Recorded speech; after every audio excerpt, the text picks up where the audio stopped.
Bonjour à tous, aujourd'hui on se retrouve pour le deuxième tuto de cartes concernant la série Saint-Valentin. Série de cartes que j'ai regroupées dans une playlist et que j'ai mise dans la description de cette vidéo, ainsi que toutes les informations importantes et les liens des articles que j'utilise pour les réaliser. Alors pour ces matrices, je n'ai pas les liens, mais par contre pour ce gabarit qui est vendu avec cette planche, qui permet de réaliser entre autres des boîtes explosion. Et si vous n'avez pas ces deux articles, il vous est malgré tout possible de récupérer un gabarit sur internet et de l'imprimer pour vous en servir. Comme je l'ai déjà expliqué dans la vidéo précédente, il s'agit de cartes relativement simples à réaliser et rapides, et de ce fait le tuto ne sera pas très long. Je passerai certaines étapes comme le collage des papiers de matage ou des papiers de collection, mais je vais tout de même faire en sorte que ce tutoriel soit assez simple à reproduire. Pour réaliser cette carte que je propose aujourd'hui, dont voici le prototype,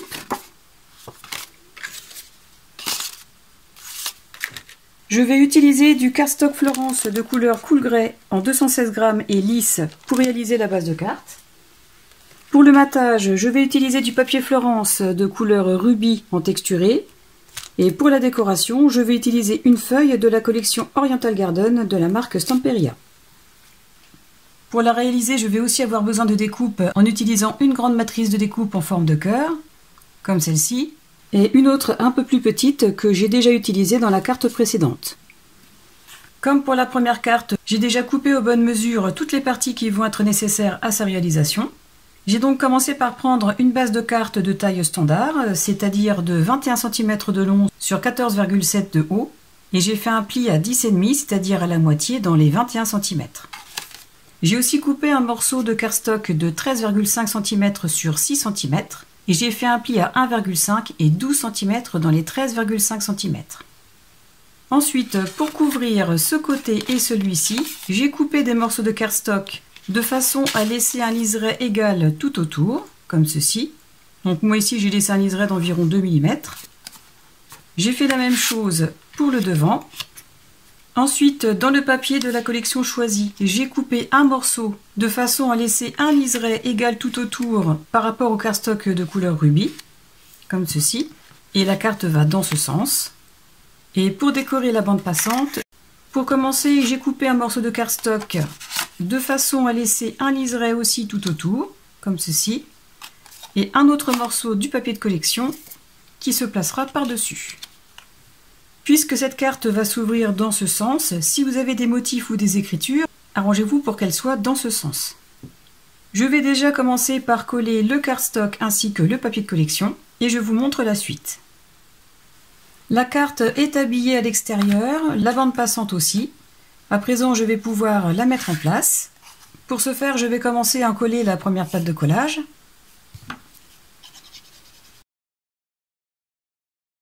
Je place la carte sur les quadrillages de mon tapis de découpe. Je positionne la bande passante de façon à la centrer, comme ceci. Je replie la pâte de collage, je l'aligne avec le bord haut de la carte, tout en restant bien centré. Et une fois en place, j'appuie pour faire adhérer.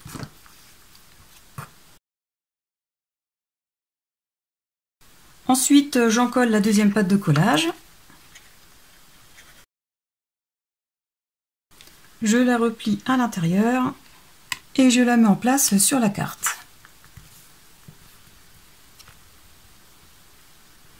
J'ouvre la carte de façon à bien appuyer aussi de ce côté. Voilà ce que j'obtiens.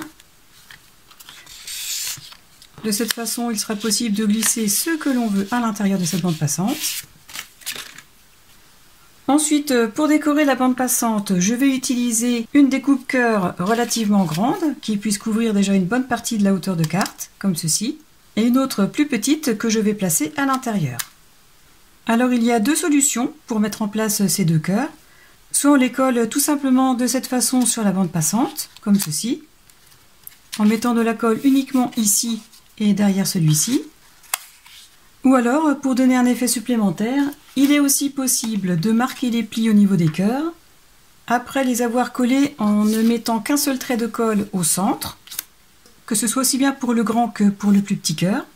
Ensuite, il suffira de placer un plioir d'une épaisseur d'environ 7 mm au centre des deux cœurs, comme ceci, et de faire remonter les extrémités à l'aide d'un autre plioir. comme ceci.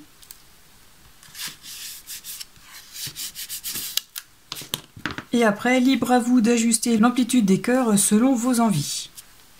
Donc moi je pense que comme ceci c'est suffisant. Et si vous hésitez entre les deux solutions, vous n'avez qu'à tout simplement encoller le centre de chaque cœur et de les placer en le centrant par rapport au haut et au bas, mais aussi sur ces deux côtés. Comme ceci. Ils seront maintenus et cela vous permettra par la suite de changer d'avis si vous préférez les relever pour donner un petit effet de dimension supplémentaire. Voilà ce que j'obtiens, en ayant encore la possibilité de relever les ailettes de chaque cœur, comme ceci, ou de laisser tel quel. Ensuite, pour décorer l'intérieur, mais aussi pour permettre de glisser quelque chose à l'intérieur de la carte, j'ai récupéré deux cœurs dans cette matrice de découpe, donc la plus petite, une dans le cardstock qui m'a servi à faire la base de carte, et une autre avec le cardstock de matage. Je vais tout simplement les coller l'un contre l'autre, de cette façon, en les ajustant au maximum, comme ceci. Voilà ce que j'obtiens. De cette façon, l'insert est renforcé. Ensuite, pour savoir où l'encoller, je prends un morceau de papier avec un angle droit. Je positionne mon cœur de cette façon. Je remonte le papier comme ceci, en faisant en sorte de laisser le même espace à droite et en haut, et en laissant un espace suffisant pour en coller, bien évidemment. Je récupère le cœur avec le papier. Je pose un trait de colle. Je repositionne l'ensemble en m'aidant avec l'angle droit, comme ceci, et j'appuie pour faire adhérer.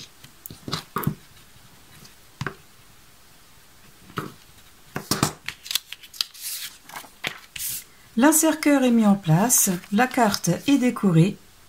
Il ne me restera plus qu'à mettre un papier pour écrire un mot ou simplement laisser tel quel. Vous pouvez aussi très bien finir la décoration en utilisant un pochoir et de l'encre. Mais en ce qui me concerne, cette carte est terminée. Ce deuxième tuto de la série Carte Saint-Valentin est à présent terminé.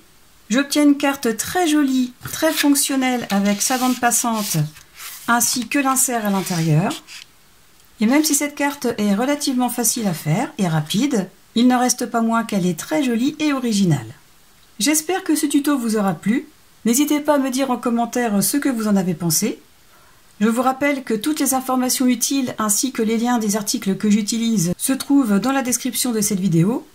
Comme d'habitude, si vous avez aimé, pensez à cliquer sur le pouce vers le haut, à vous abonner à ma chaîne pour ceux qui ne l'ont pas encore fait et à la partager pour me soutenir. En attendant le prochain tuto de la série Carte Saint-Valentin, je vous souhaite à tous de passer une excellente journée et je vous dis à très bientôt. Au revoir!